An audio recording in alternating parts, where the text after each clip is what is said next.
Sir আপনার পার্সেলটা। কি ব্যাপার, আপনি আপনার বাচ্চাকে না ডেলিভারি করছেন, বাচ্চাকে বাসায় রেখে আসতে পারেন না?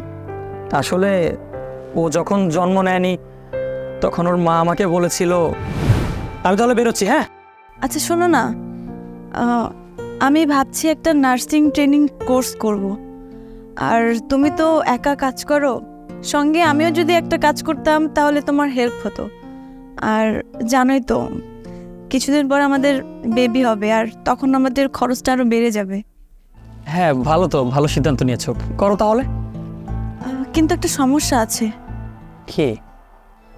এই নার্সিং ট্রেনিংটা করার জন্য না 1,00,000 টাকা লাগবে। হো, 1,00,000 টাকা? আচ্ছা সমস্যা নেই, আমি ম্যানেজ করবো না। তুমি ফর্মটা ফিল আপ করে ফেলো, তুমি এটা নিয়ে চিন্তা করো না। হ্যাঁ হ্যাঁ আসি। হ্যাঁ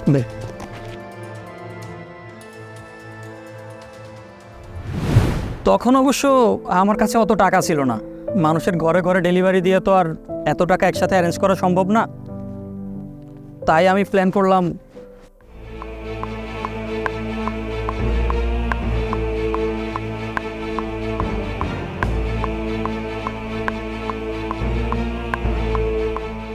আচ্ছা ভাই বলো তো, আমরা এখানে কেন দাঁড়িয়ে আছি? আরে একটা কাজে আসছি, 5টা মিনিট দাঁড়া, একটু পর সব বুঝে যাবি। এই তো উনি। ভাইয়া আপনি? আমার আসলে 1,00,000 টাকা ধার দরকার ছিল। আসলে ভাই, টাকা ধার দেওয়াটা সমস্যা না, সমস্যা হইলো ধার দেওয়া টাকা ফেরত পাওয়াটা। বহুত লোকের বহুত উপকার করছি, মাগা ধরা খেয়ে গেছি গা। এর লাগে নতুন সিস্টেম চালু করছি। কারো কিছু দামি জিনিস মর্টগেজ না রেখা আমি পেলাম লোন মন দেই না। আপনি যদি দামি জিনিস থাকে আমারে দেন, টাকা লয়ে যান, আবার টাকা ফেরত দিবেন, দামি জিনিস লয়ে যাবেন। আমি তো সুদের কারবার করি না। আসলে ভাইয়া আমার কাছে না দেওয়ার মতো তেমন কিছু নেই। আচ্ছা আপনি এক কাজ করতে পারেন তো, আপনি আমার এই বাইকটা রেখে দিন।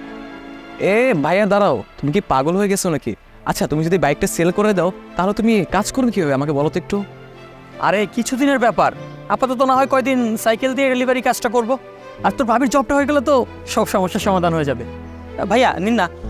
এই বাইক রেখে আসলে 1,00,000 টাকা দেওয়াটা একটু কষ্ট, মাগার আপনার প্রয়োজনটা বেশি, এর লেগে আপনার উপকার করবো। দেন।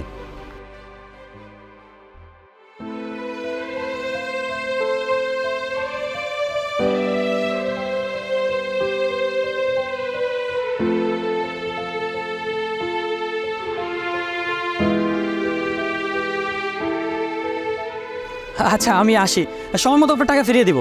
দিয়া দিয়েন। চল।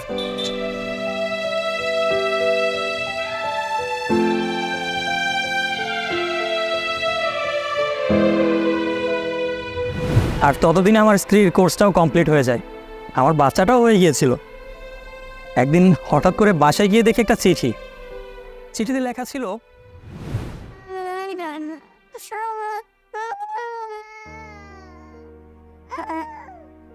কি ব্যাপার মৌ, দরজা খোলা কেন?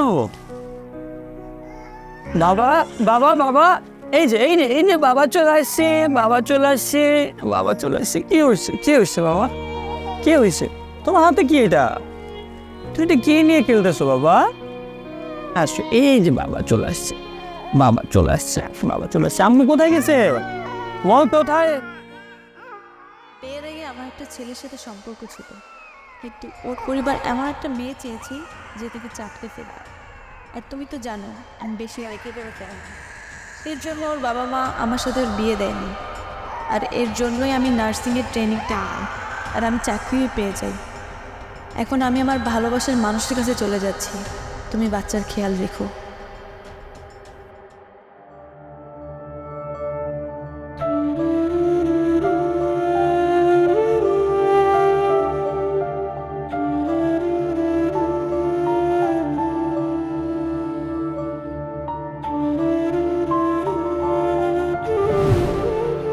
এই জন্য ভাই আমি ওকে নিয়ে ডেলিভারি কাজটা করি।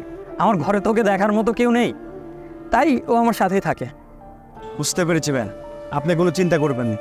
ওই মেয়ে যদি আপনাকে ঠকিয়ে থাকে, ওর শাস্তিও একদিন না একদিন পাবেই। আপনি তো এই বাচ্চাকে নিয়ে সারাদিন ডেলিভারি করেন, আপনার তো অনেক কষ্ট হয়, অনেক পরিশ্রম হয়।